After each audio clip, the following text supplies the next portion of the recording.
que seja um momento oportuno de se falar de filosofia, se falar de filosofia de qualidade, de filosofia existencialista, e que necessariamente não depende apesar de dialogar com outros tipos de filosofias, e dialogar bastante com Sartre, mas é um tipo de filosofia que fala por si só, né? Na minha interpretação, é a filosofia existencialista da Simone de Beauvoir, que tem personalidade própria, né? Que se constrói a partir de uma perspectiva de desconstrução dos paradigmas estabelecidos necessariamente durante todo aquele período, né, que se entende de construção da filosofia tradicional, né? Não só da filosofia tradicional, mas de toda uma constituição da sociedade de um modo geral, a partir de um determinado paradigma, né? De um paradigma de uma predominância de um gênero sobre outro, né? Que é inegavelmente parte da história da filosofia de um modo geral. E aqui não se trata exclusivamente de se colocar como um defensor de determinadas pautas, porque não se tratam de pautas, mas se tratam de causas necessariamente problemáticas na engrenagem humana de um modo geral, que precisam ser tratados como aspecto também filosóficos e não só como aspectos que estariam delegados àquilo que chama de ambientação identitária. Eu estava assistindo até uma palestra de uma especialista em Simone de Beauvoir ontem, uma palestra, uma entrevista, no qual ela fala sobre isso, né? Dessa questão de colocar essas pautas ligadas a causas femininas do modo geral. Não que eu tenha a intenção aqui de me colocar como um porta-voz do feminismo, né? Aqui eu estou tentando trazer os aspectos filosóficos que também são provenientes dessa reverberação do feminino, que por muito tempo não teve lugar. Mas enfim, ela diz que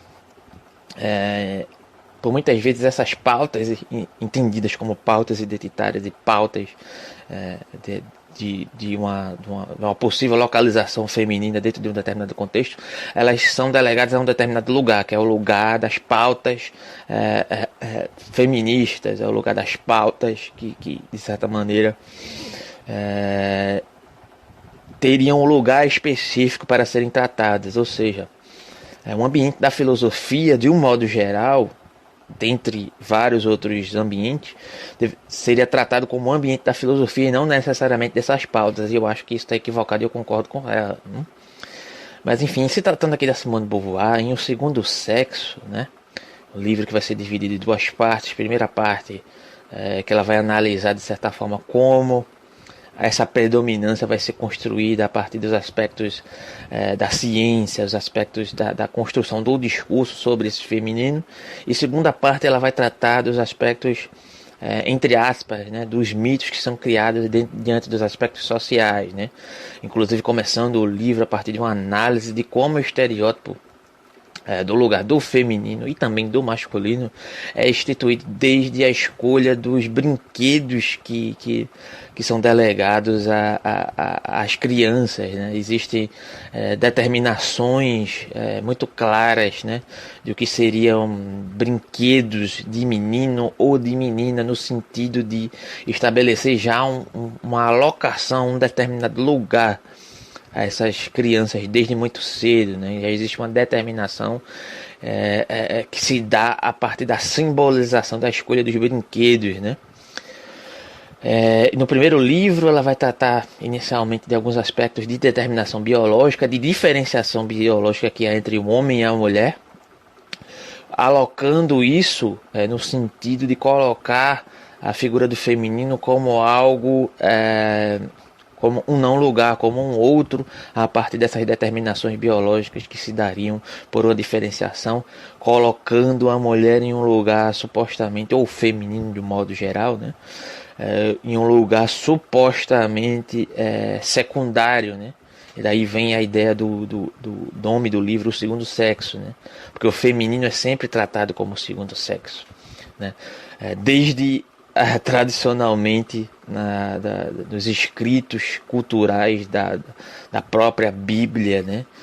A mulher surge da costela de Adão. Então, tradicionalmente, como a nossa cultura é tradicionalmente cristã de um modo geral, nossa cultura ocidental é cristã de um modo geral, isso de certa forma está enraizado para além dessa questão, inclusive, dessa predominância cultural religiosa que já está incrustada ali desde os primórdios da história, né? Essa localização da mulher enquanto papel secundário na sociedade, vista como o segundo sexo, está enraizada na cultura dessas doutrinas religiosas, e que vai englobar uma questão muito mais ampla sobre esse debate, inclusive sobre a leitura dessas escrituras, das manifestações culturais, e como, de certa forma, esse é um dos fatores que constitui essa localização da mulher enquanto papel secundário na sociedade de um modo geral, né? Como alguém que vai ser sempre um coadjuvante no papel social, alguém que deve, de certa maneira, sempre se colocar como alguém submisso, né? Simone de Beauvoir também fala da questão da mulher não poder ser enquadrada nessa luta de forças a partir de uma noção que ela vai elaborar também o segundo sexo. A partir da dialética do senhor e do escravo, a mulher estaria excluída desse conflito, né, dessa busca por um lugar, porque, na verdade, o lugar que a mulher está delegada seria o lugar da passividade, né, da bondade, da servidão. Então, nem para ser localizada em uma disputa de espaço, isso seria delegado à mulher, porque ela não faz parte disso, ela está localizada em um não lugar, que na verdade é um lugar da passividade, né? Então seria extremamente complicado localizar a mulher nesse contexto necessariamente delegado por esse tipo de visão de mundo, que se manifesta de vários modos através da ciência, da religião, da cultura, dos comportamentos sociais de um modo geral, em uma luta por esse conflito, né? E aí eu acho muito interessante, porque surge um determinado problema que surgiu ontem, na verdade, a partir da sentença da Mariana Ferres, né, sobre a questão do suposto estupro culposo, que não foi utilizado o termo no processo.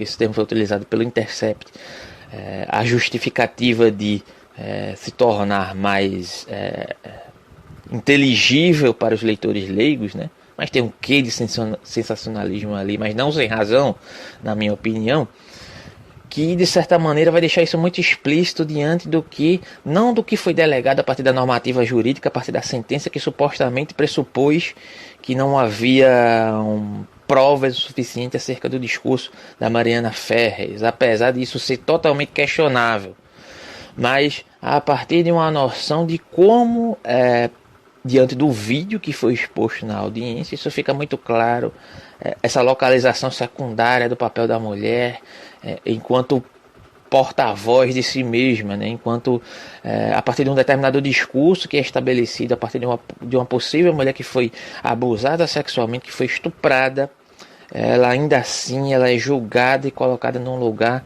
pelo qual ela não consegue nem lutar pelos seus próprios direitos, ou pelo seu direito de certa maneira reivindicar por uma violência sofrida, né? Muito claro a partir do momento no qual o advogado se utiliza de artifícios retóricos contidos de ad hominem e ataques pessoais extremamente misóginos, né, para poder desqualificar a figura dela enquanto mulher a partir de determinadas representações morais que estão instituídas no enraizamento da sociedade do modo geral, para poder desqualificar essa mulher a partir de uma localização que ela não deveria, de certa maneira, se prestar, né? No sentido de que ela se expõe de uma maneira inadequada de acordo com os padrões que são estabelecidos por esse lugar que a mulher deveria ocupar, né? Então, não se trata apenas da questão da sentença ser duvidosa, apesar de ter esse debate que é bastante contraditório acerca das provas que ela tem. Alguns dizem que há comprovações, inclusive, de material genético muito claro sobre isso. Outros dizem que, na verdade, ela se recusou a fazer os exames, mas isso aqui não me interessa. apesar de interessar bastante posteriormente, né, e pesquisar sobre isso, tem essa questão de você localizar onde isso está ambientado dentro do discurso, de uma localização que a mulher é sempre colocada no papel de alguém secundário, de alguém que não deveria ter voz, de alguém que deveria ser julgado por fugir aos padrões determinados pelos indivíduos que se colocam como determinantes da cultura, que na verdade são predominantemente homens, né? Isso é que é o bizarro da questão. Então, retornando à questão aqui da Simone de Beauvoir, só queria fazer esse parênteses aqui dentro da minha fala. A Beauvoir vai tratar, inclusive, de um conceito que está contido lá em Heidegger, que é o conceito de Mitsein, né? Que sempre há uma localização, no caso do indivíduo enquanto constituído no contexto social, a partir dessa relação do para com o outro. Mitsein é ser um para com o outro, né? Em Heidegger, né? Conceito esse que o Sloterdijk, filósofo contemporâneo, vai se apropriar para poder trabalhar a sua noção de esferas, né? De esferas ideológicas que, no seu entendimento, o ser humano sempre busca essa proteção, de certa maneira, para si, né, uma bolha social que possa protegê-lo dos aspectos gerais de uma constituição social, que possa agredir a sua existência do modo geral. E isso, para Sloterdijk, está baseado de uma noção que é sempre uma busca, um retorno ao útero, né, que é um local de proteção, um local pelo qual você possa se sentir seguro, né? Então, indivíduos das mais diferentes ideologias e vertentes, interpretações sobre o mundo, se localizam a partir dessa noção de um retorno ao útero diante de uma perspectiva assumida, que traga esse suposto conforto, esse suposto retorno ao útero. E isso é muito interessante porque vai trazer algumas perspectivas aqui de ambientação a partir de como se constitui a filosofia existencialista e a filosofia existencialista da Beauvoir, em detrimento dessa noção da mulher. Porque, se você for entender filosofias mais essencialistas, baseadas em uma noção de alma essencial, por exemplo, a filosofia platônica, que vai reverberar na filosofia medieval e em outros tipos de filosofias mais contemporâneas, é entendido que há uma essência anteriormente à existência propriamente dita, essa existência enquanto nascimento, né? Ou seja, existe uma alma que constitui uma determinada essência do indivíduo e essa alma se reverbera na existência a partir do nascimento. Mas o Sartre, esse diálogo é inevitável, apesar da Beauvoir tem uma filosofia bastante autônoma, que, ao meu entendimento, ela não necessita caminhar de uma explicação a partir da filosofia do Sartre, mas ambos conversavam muito, conviveram durante a vida. A questão desse pressuposto, né, de Sartre inverter essa questão de que primeiro vem a existência, posteriormente veria a essência a partir da questão relacional, da ambientação social, a partir daquela noção de liberdade, né? Sou livre para escolher, mas ainda assim tenho que me defrontar com as escolhas dos outros, e aí há um conflito que exige essa relação, inclusive, de predominância, de dominação de um para com o outro. Então escolho, sou condenado a escolher, sou condenado a ser livre, mas essas escolhas estão em detrimento de uma questão mais ampla que está delegada a uma noção de contingência, que por muitas vezes vai reverberar numa consequência que não necessariamente eu possa prever, né? E vai haver limitações diante disso. Então Sartre entende que a essência se constitui a partir dessa relação social. Do mesmo modo, a Beauvoir vai reconfigurar isso perante a uma figura da mulher e o modo pelo qual a mulher se constitui no ambiente social, né? Ou seja, não se nasce mulher, torna-se mulher diante da relação, pelo contexto desse conflito em relação à noção de liberdade da escolha, né? De não poder não escolher, que é uma condenação ao mesmo tempo, em detrimento do conflito dos interesses dessa sociedade, que também, enquanto subjetividade desses indivíduos que constituem essa sociedade, fazem escolhas e conflitam entre as minhas escolhas enquanto indivíduo mulher e as escolhas dos outros que constituem a ideia desse indivíduo mulher. Então, Por mais que, de certa maneira, haja uma localização dessa escolha e uma luta para uma desconstrução desse papel da mulher dentro do contexto da ambientação social, não se é responsabilidade apenas das mulheres, apesar de também ser lutar por uma localização, por uma ambientação maior, de uma desconstrução desses espaços, mas também daqueles que constituem ao redor determinadas concepções acerca dessa noção desse feminino, né? Então aí é que está o problema, né? Se numa sociedade pela qual inclusive sabemos, né, que o direito em si, enquanto sua constituição, da sua gênese, tem um caráter conservador, excludente e de preservação muito mais daquilo que já estava pré-estabelecido, baseando-se inclusive das suas prerrogativas maiores e de maior detrimento acerca daquilo que é entendido como propriedade privada, acerca de determinadas ideologias que são necessariamente conservadoras. Como exigir de uma ambientação jurídica, de uma cultura jurídica que ela possa se propor a desconstruir a si mesma nessa ambientação, né? Então não é de se espantar que diante de uma audiência, né, um juiz permita que isso ocorra em detrimento de uma internalização estrutural, e não só estrutural, mas muito clara, de que há essa misoginia incrustada dentro dos aspectos normativos do direito e sua gênese, né?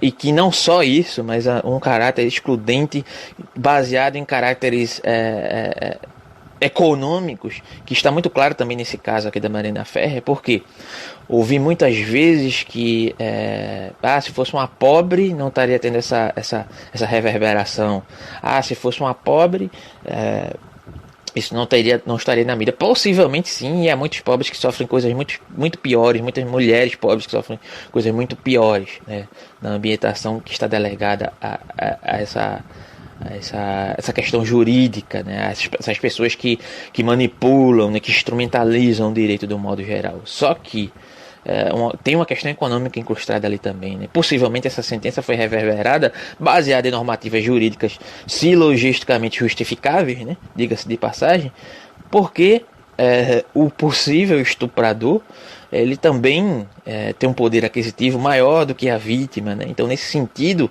se diante de uma mulher que está sendo vítima de um caso de estupro, que tem uma determinada condição social, uma condição de reverberar essa questão, isso foi exposto e ainda assim alguém acima dela economicamente pôde se fazer valer baseado nessas normativas jurídicas que podem ser juridicamente justificáveis, mas ainda assim não moralmente aceitáveis, que dirá o que acontece com essas pessoas que não têm a mínima possibilidade de ter voz, né? Então isso não pode ser prerrogativa para poder justificar uma sentença que está juridicamente embasada, mas que é moralmente duvidosa. E ainda há a questão do comportamento extremamente inaceitável, né, do advogado e do juiz diante de uma passividade diante dessa questão, independentemente de que fosse o caso, que eu creio que não seja, da vítima estar armando toda essa situação.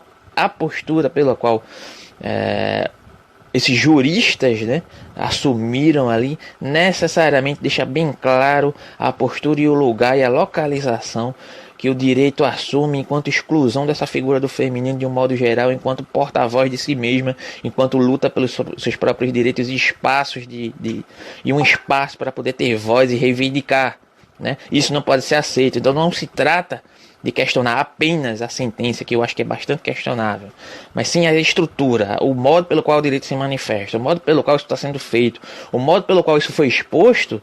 E se há pessoas de baixo poder aquisitivo que passam por muitas questões parecidas de maneira por muitas vezes oculta, isso deve servir como um exemplo para que isso seja evitado, como prerrogativa para essas pessoas, para poder que a gente possa criar espaços de negação desse tipo de manifestação enquanto aspectos sociais, a partir inclusive do direito que deveria servir para assegurar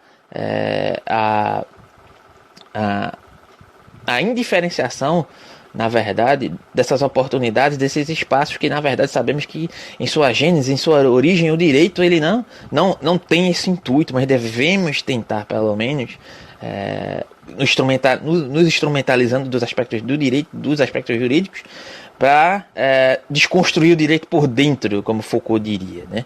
Essa que é a questão, e esse é o recado que eu queria deixar para hoje, a partir de uma reflexão a partir da Simone de Beauvoir, né?